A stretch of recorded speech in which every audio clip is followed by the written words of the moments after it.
ये हम सुबह सुबह गश्त कर रहे हैं। पंजाब हुकूमत ने कितना कंटेनर लाया, सिर्फ कंटेनर देखिए।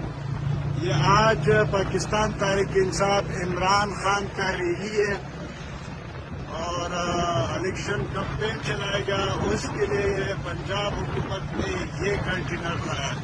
अभी दूसरा तरफ भी दिखाएगा।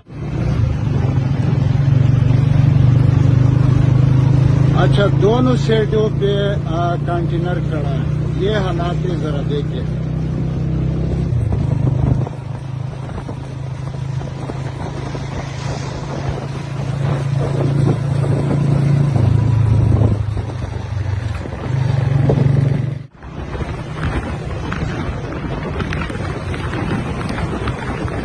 आप देख सकते हैं आज एक दफ़ा फिर पुलिस की भारी नफरी मौजूद है, वाटर कैनन की गाड़ियां मौजूद हैं, यहाँ प्रिजनर वैन मौजूद है और इस तरफ आप देखें वहाँ कारकुनान मौजूद हैं। यहाँ की मुकम्मल अपडेट देते रहेंगे। ये मनाज़र हैं अभी ज़मान पार्क के बाहर के। उस तरफ आज एक दफ़ा फिर पुलिस की भारी नफरी मौजूद है।